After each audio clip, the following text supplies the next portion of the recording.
Hey guys, it's Scott from Scott's Pachinko Restorations. Just stopping by here in the basement. Figured it'd be nice to start shooting and filming some videos here, kind of where I work on all the machines with the tools in the background and everything. Kind of a nice little behind the scenes look at what I do. But without further ado, I'm going to go ahead and introduce this machine here that I worked on here for a client. This is a 1976 Nishijin Pachinko Machine, so baseball theme. This one here got a Playfield replacement. Let me go get the original Playfield here for you and show you kind of what it looked like. As you can see, that Playfield is pretty roached, pretty faded out. Definitely a candidate for a Playfield replacement. So it's always good to have the nice fresh color on a Playfield like this. Really brings out some of the color and makes the machine pop. One thing with all my Playfield replacements, which comes on the full restoration, I always try to keep these little tags with the machine, because those are unique to every machine.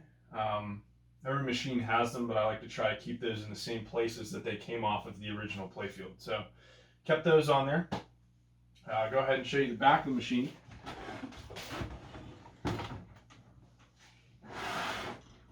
And this particular model is a Nishijin Model B. So basically the way that works is put all your balls here in the top hopper. They filter down here on this chute around the elbow into your jackpot chamber.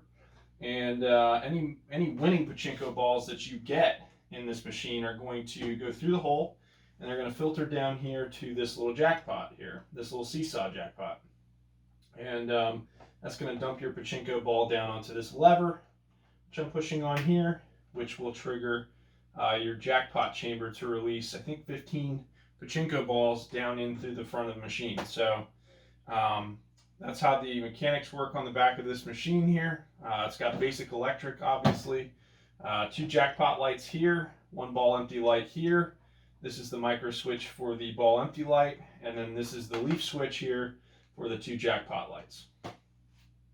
So I'm going to get this turned around here. Oh, a couple things here to look at before we start playing the machine. You're always going to want to make sure that this latch here is latched like that.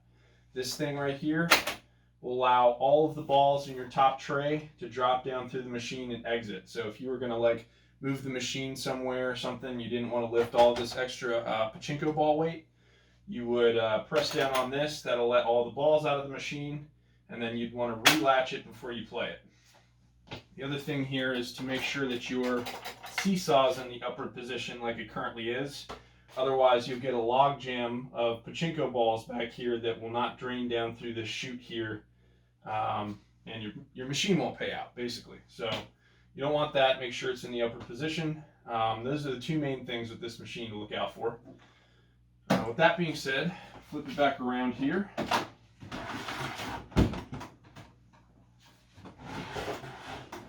I also added these stabilization feet.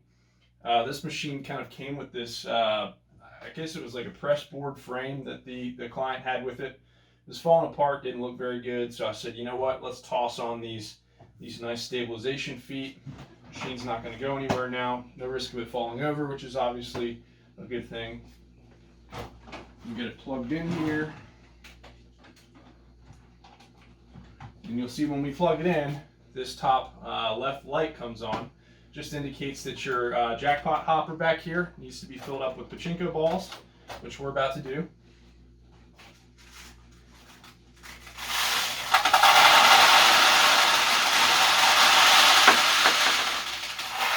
And first, you want to save some for the front tray.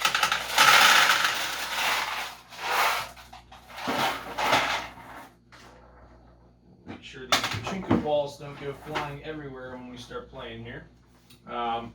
And from this point on, you're pretty much ready and set to go. You just got to pull your flipper. The first one won't shoot anything, but the second one will start shooting them in rapid succession.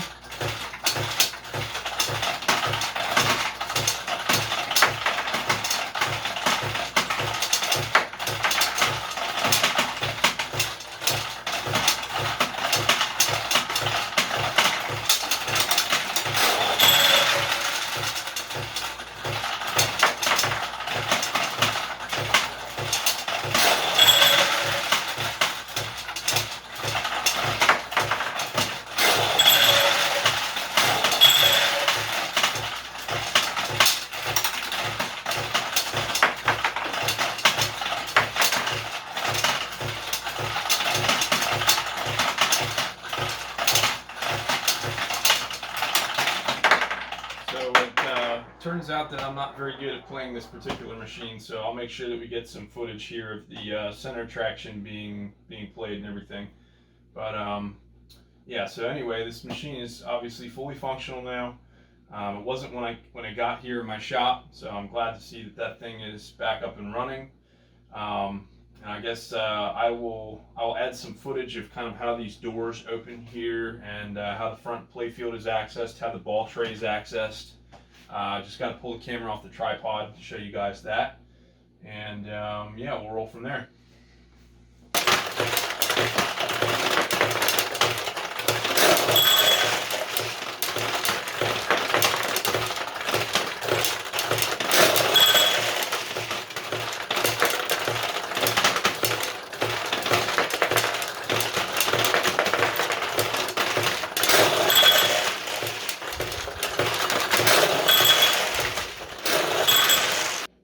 Okay, and I did want to touch base on how to open up your front playfield. So you're going to find this latch in the back of your machine, pull upwards, release your front door, which will allow you access to your playfield in case you ever want to shine up some of these nails or if they need to be adjusted. Then to get into your front ball tray here, just press that little button down there and that'll release it. And say if you were to ever get like some carpet fuzz or something in there. Actually, this machine, when I cleaned it, had Easter grass in there, which was keeping balls from loading.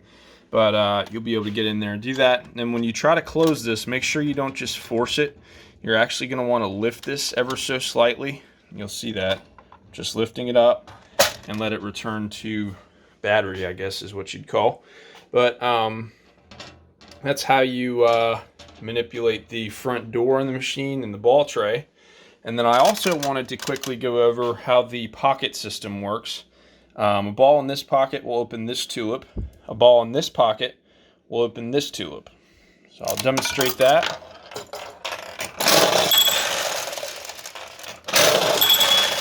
Okay. We'll close those up. And now these are a little bit tricky. A ball on this left-hand side and a ball on this right-hand side will drain down to the middle red pocket and then to the green one and open both. And then this home plate will actually tilt back and forth. If the ball lands in that right-hand tilt there, it will just open this pocket. And if the home plate tilts to the left, it'll just open this pocket. So I'll try to manipulate that as best as I can here. I make no promises. It's a little difficult to get your fingers in there. Yep. So you got both of those that open. This would be all the way to the left. Both pockets. And then you'll see if I just drop a ball here, it'll just open the one. And if I drop a ball on the left-hand side and tilt the home plate, that just opens the one. And then to close your front door, it's just a basic push with your thumb, and it's locked up. So again, like I always say, if you guys have any questions about this particular machine or another pachinko machine that you have at home, feel free to reach out to me. I'm going to put my website contact information in the description of this video, so you can visit my website, which is www.scottspachinkorestorations.com. I know that's a long web address, but I'll leave it there in the description. But yeah, I'm always happy to answer questions or provide some feedback if that's something that you're looking for. So thanks for watching today, guys, and definitely keep your eyes peeled for more videos here in the basement. Thanks.